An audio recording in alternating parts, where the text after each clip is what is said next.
ठीक है, तो स्टार्ट करते हैं। देखिए क्वेश्चन दिया हुआ है कि आपको दिख रहा होगा कि गॉसियन सरफेस है, ठीक है। ये जो स्फेयर है गॉसियन सरफेस है, इसकी रेडियस r है और इसके सेंटर से x डिस्टेंस पे एक इनफाइनाइट शीट रखी हुई है ना। इनफाइनाइट शीट पास कर रही है, मतलब देखा जाए तो ये स्फेयर के अंदर से कुछ पार्ट जो है शीट का इसके अंदर है। तो हमें क्वेश्चन में दिया गया find the flux through the Gaussian surface, इस गॉसियन सरफेस से कितना फ्लक्स होगा। तो हमें पता है गॉस लॉ क्या होता है, फाई बराबर sigma q in upon epsilon not, जहाँ पे सिग्मा क्यू इन क्या होता है, charge enclosed by the surface, यानी कि जो हमारा परिबद्ध आवेश है उस पृष्ठ के अंदर जितना परिबद्ध आवेश है उसको अपन एप्सिलॉन नॉट से डिवाइड कर देंगे तो हमारा फ्लक्स आ जाएगा। तो इस क्वेश्चन का जो मेन फोकस है वो यही है कि हमें क्या करना है कि इस गॉसियन पृष्ठ में, इस गॉसियन सरफेस में कितना एनक्लोज चार्ज है, कितना आवेश है, ये अपने को पता लगाना है, ठीक है ना। तो अगर ध्यान से देखें, मैं नाम दे देता हूँ, इस पॉइंट का नाम ए है, इस पॉइंट का नाम बी है, ठीक है ना।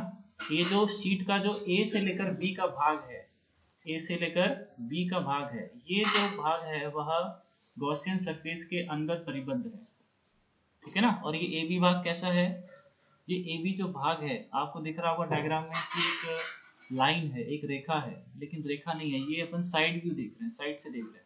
अगर एक्चुअल में देखें तो ये जो हमारा गॉसियन सरफेस है वो कैसा है, एक 3D सरफेस है, ठीक है ना, गोलाकार है।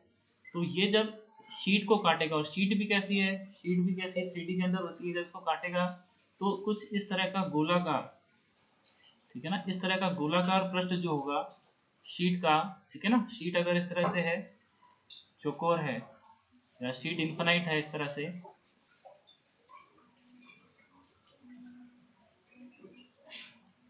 तो उसका जो एक सर्कुलर पार्ट होगा वो इस स्फीयर के अंदर क्या होगा, एनक्लोज होगा।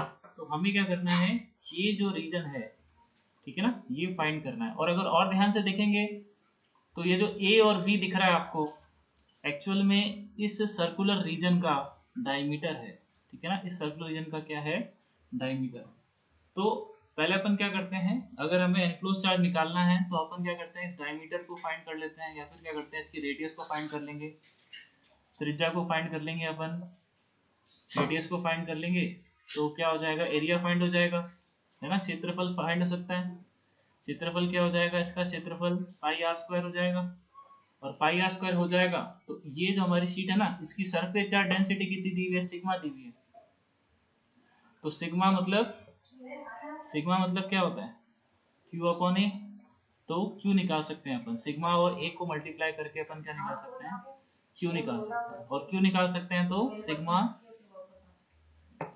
इन निकल जाएगा और हमारा फाइव भी जो निकल जाएगा, ठीक है ना। ये अपने को करना है। तो इनडायरेक्ट में क्वेश्चन को समझना था अपने को, और बहुत ही सिंपल क्वेश्चन है।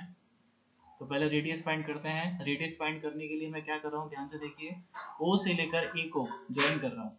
ओ से लेकर ए को अगर ज्वाइन करूंगा तो ये जो ओ ए है वो रेडियस के बराबर हो जाएगी, ठीक है ना। ये डिस्टेंस कितनी है, एक्स। इसको मैं बोल देता हूँ कि ये पॉइंट जो है, जो कि यहाँ पर है, सेंटर में है, सी बोल देता हूँ उसको। तो ओ सी की वैल्यू कितनी है, एक्स, ठीक है। तो ये 90 डिग्री है, 90 डिग्री एंगल है, ठीक है ना, क्योंकि ये जो एक्स है ना वो शीट और सेंटर के बीच की परपेंडिकुलर डिस्टेंस है, ठीक है।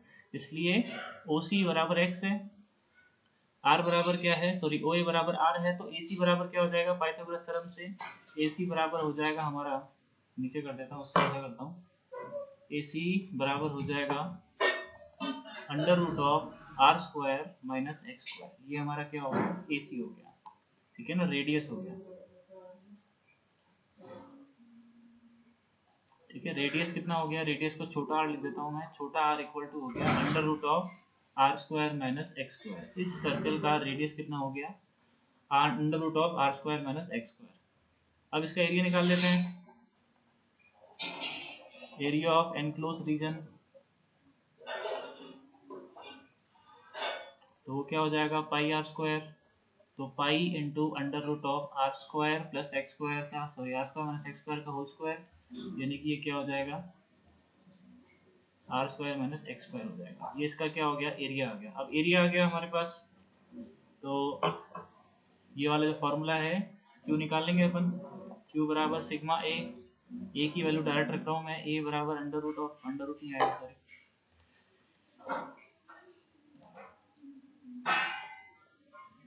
Are square minus x square. ये हमारा क्या आ गया, क्यू आ गया। अब क्यू आ गया तो अपन निकाल लेंगे आसानी से। पाई बराबर क्या होता है, पाई बराबर sigma q in upon epsilon naught. तो सिग्मा बराबर सॉरी पाई बराबर sigma pi upon epsilon naught और r square minus x square. ये हमारे पास क्या आ जाएगा इसका आंसर। ठीक है, तो बहुत ही सिंपल क्वेश्चन था, लेकिन इसको इमेजिन करना थोड़ा सा 3D के अंदर अपने को आना चाहिए। ठीक है, तो मैं उम्मीद करता हूँ ये क्वेश्चन आ गया होगा समझ में आपको।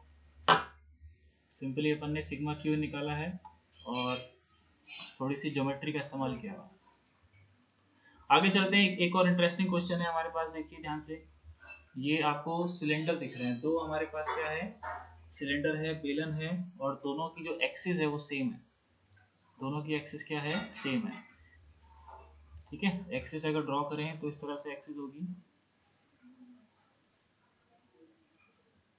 ठीक है, अंदर वाला सिलेंडर है, उसकी रेडियस कितनी है, ए है। बाहर वाले की कितनी है, बी है। ठीक है ना, बाहर वाले कितनी है, बी है। ये दिया हुआ है हमें।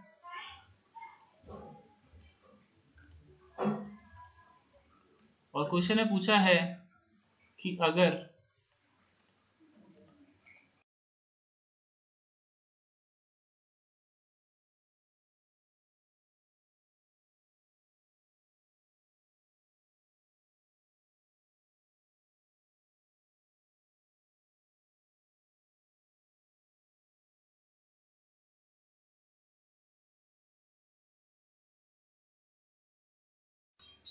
इस तरह से हमें दिया हुआ है। ठीक है, और इसके अंदर मतलब ये जो हमारा अंदर वाला है और जो बाहर वाला है, इसके जो मध्य का भाग है, जो बीच का पार्ट है, वहां पे एक चार्ज पार्टिकल है क्यू। ठीक है ना, चार्ज पार्टिकल क्या है, क्यू है, और वो v वेलोसिटी से, ठीक है ना, v क्या है, टेंजेंशियल वेलोसिटी है, r रेडियस के सर्कल में सर्कुलर मोशन कर रहा है। क्वेश्चन में दिया हुआ है कि क्यू चार्ज क्या कर रहा है, सर्कुलर मोशन कर रहा है, एक दिया हुआ है क्वेश्चन में। तो फाइंड करना है कि इसकी वेलोसिटी क्या होगी। Find the velocity of charge particle, यानी कि इसका जो वेलोसिटी नहीं बोलेंगे, स्पीड बोलेंगे। Find the speed of charge particle, क्योंकि वेलोसिटी तो वेक्टर होती है। Find the speed of charge particle, आवेशित कण की क्या ज्ञात करो, चाल ज्ञात करो। ठीक है, हिंदी में एक बार देख लीजिए क्या है कि दो हमारे पास बेलन है, दोनों की जो अक्ष है वो समान है। एक छोटा बेलन है, छोटा बेलन मतलब इसकी त्रिज्या क्या है, ए है, और एक दूसरा बेलन इसकी त्रिज्या क्या है, बड़ी है। ये छोटा है,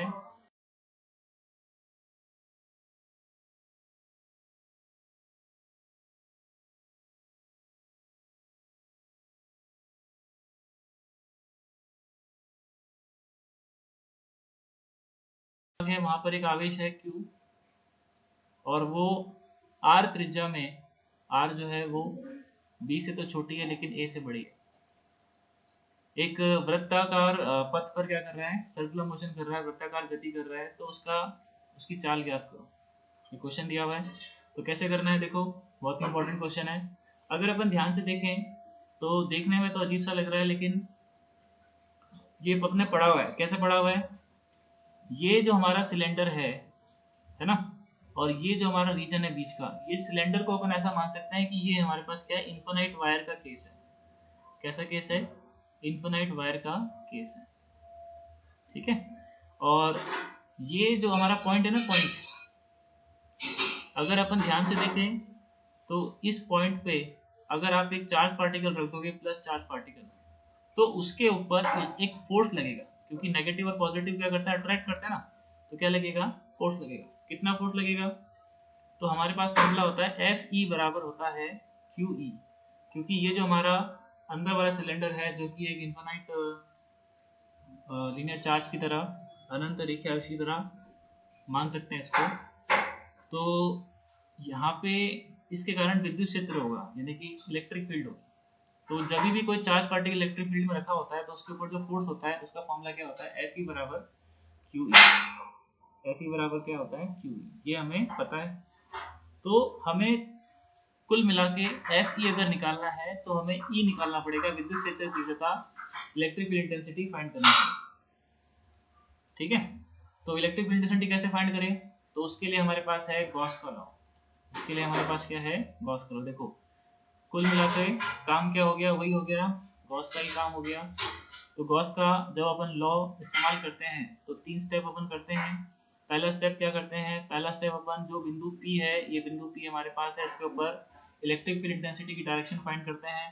तो देखो अंदर वाला माइनस का लैम्डा और ये हमारे पास प्लस का लैम्डा, तो इलेक्ट्रिक फील्ड हमारे पास ऐसी होने वाली है, इलेक्ट्रिक फील्ड इसी तरह से होने वाली है। ठीक है ना, या फिर इसको भी देख सकते हो कि इलेक्ट्रिक फील्ड जो है, सॉरी ये नेगेटिव चार्ज है ना, अंदर वाला क्या है, नेगेटिव चार्ज है, तो अंदर वाला नेगेटिव चार्ज है तो एरो उल्टा होगा।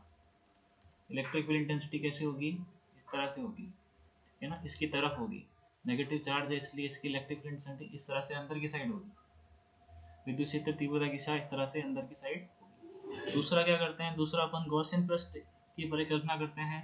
तो मैंने क्या करता हूँ, सेम तरीके से एक बेलन मान लेता हूँ। बेलन जो है उसकी लेंथ जो है ना, उसकी जो लंबाई है वो इन्हीं बेलनों के बराबर है, तथा उसकी जो त्रिज्या है, उसकी जो रेडियस है, बेलन की सिलेंडर की जो रेडियस है वो क्या है, स्मॉल आर। क्या है, स्मॉल आर। देखो थोड़ा सा डायग्राम खराब बना है, लेकिन समझिए इस बात को कि ये जो हमारा गॉसियन सरफेस है अंदर वाला कैसा है, वो बेलनाकार है, जिसकी रेडियस क्या है, जिसकी रेडियस क्या है, छोटा आर है और लेंथ सेम ही है। अब तीसरा पॉइंट क्या होता है, फ्लक्स कैलकुलेट करते हैं। तो अब ध्यान से देखिए, इसको अलग से बनाता हूं मैं। ये हमारे पास क्या है, बेलन है, इसके 3 पृष्ठ होते हैं, एक S1, एक S2 और एक S3। तो S1 और S2 को देखें अगर ध्यान से, S1 पे इलेक्ट्रिक फील्ड इंटेंसिटी इस तरह से है, S2 पे इलेक्ट्रिक फील्ड इंटेंसिटी इस तरह से है और S3 पे इस तरह से है। ठीक है ना, सभी पॉइंट के लिए जो हमारा वायर होता है उस पर इलेक्ट्रिक फील्ड इंटेंसिटी की डायरेक्शन जो होती है, याद करिए कैसी होती है, ऐसी होती है। ठीक है ना, पॉजिटिव के लिए कैसी होती है, ऐसी होती है, लेकिन ये तो नेगेटिव है, तो नेगेटिव है तो क्या करना पड़ेगा, नेगेटिव है तो इसको उल्टा करना पड़ेगा, है ना, नेगेटिव है तो इसको उल्टा करना पड़ेगा। तो उल्टा कर देते हैं, तो ये इस तरह से हो जाएगा, ये इस तरह से हो जाएगा और ये इस तरह से हो जाएगा। ठीक है ना, इस तरह से इलेक्ट्रिक फील्ड इंटेंसिटी हमारी हो जाएगी। ठीक है, अब अगर ध्यान से देखें तो ये क्या है, 90, ये भी क्या है, 90। ठीक है ना, और ये हमारे पास कितना एंगल है, 180 डिग्री है।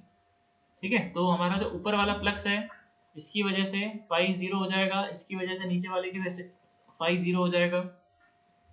तो जो बच गया है कर्व सरफेस, उसकी वजह से फाई लिखेंगे अपन। तो जो फ्लक्स होगा गॉसियन सरफेस से निकलने वाला फ्लक्स, गॉसियन प्लस से निकलने वाला फ्लक्स, वो होगा S3E.ds। क्या होगा, S3E.ds। ठीक है ना, और E और ds में आपकी बार कितना कोण है, 180 डिग्री है, लिखेंगे cos 180 का समाकलन S3 के लिए। तो फाई बराबर हो जाएगा हमारा माइनस का E और ds का S3 का समाकलन कर देंगे तो कितना आ जाएगा, S लिख देते हैं। S क्या है, कर्व सरफेस एरिया। तो कर्व सरफेस एरिया का सूत्र क्या होता है, फॉर्मूला क्या होता है, 2 पाई आर एल होता है। ठीक है ना, क्या होता है, 2 पाई आर एल होता है।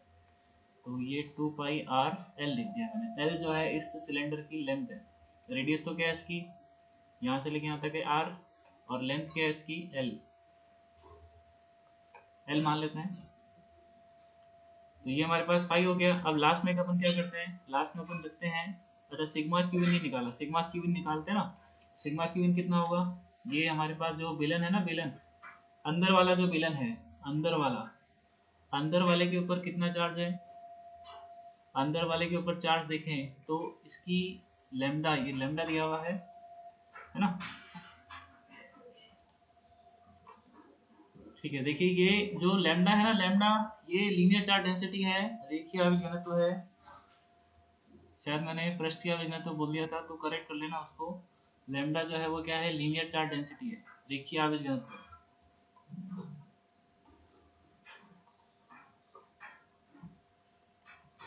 तो हमारे पास सिग्मा क्यू निकालना है।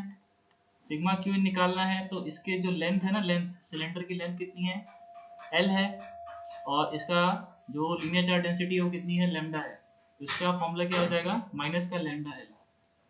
सिग्मा क्यू इन जो कि अंदर वाला जो छोटा सिलेंडर है जिसकी रेडियस कितनी है, ए है, उसकी वजह से जो एनक्लोज चार्ज हो जाएगा वो क्या हो जाएगा, माइनस का लैम्डा एल हो जाएगा। तो फाई निकाल लिया अपन ने, सिग्मा क्यू निकाल लिया। और लास्ट में क्या करते हैं, गॉस लॉ लगाते हैं, बाय गॉस लॉ पाई बराबर sigma q in upon epsilon naught. तो ये हो जाएगा माइनस का ई इंटू 2πRL और माइनस का lambda L upon epsilon not. ये माइनस क्यों लगाया, क्योंकि अंदर नेगेटिव चार्ज है इसलिए। माइनस माइनस कैंसिल हो गया, तो इलेक्ट्रिक फील्ड कितनी आ गई, इलेक्ट्रिक फील्ड आ गई हमारी लैम्डा अपॉन 2π/r। ठीक है ना, लैम्डा अपॉन 2π/r। ये सेम टू सेम आ गई जैसा कि हमने पहले किया था ना। पहले किया था एक यूनिफॉर्मली चार्ज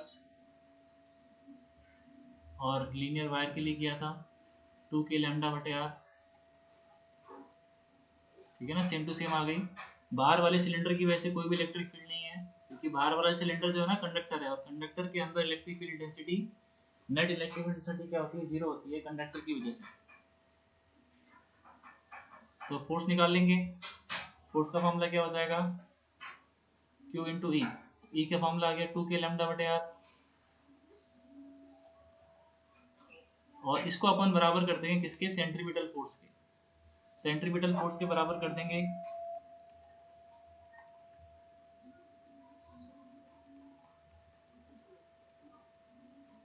ठीक है, R से R कैंसिल हो गया, तो V बराबर हो गया 2kq अपॉन m का अंडर रूट। ठीक है ना, 2k λ/q अपॉन m का अंडर। तो इतना ही है, क्वेश्चन समझ में आ गया आपको। जब भी सर्कुलर मोशन होता है तो जो उसके ऊपर नेट फोर्स होता है सेंटर की तरफ, उसको सेंट्रीपिटल फोर्स कहते हैं। इसलिए मैंने सेंट्रीपिटल फोर्स को Fc को Fe के बराबर कर दिया। इतना ही है, थैंक यू।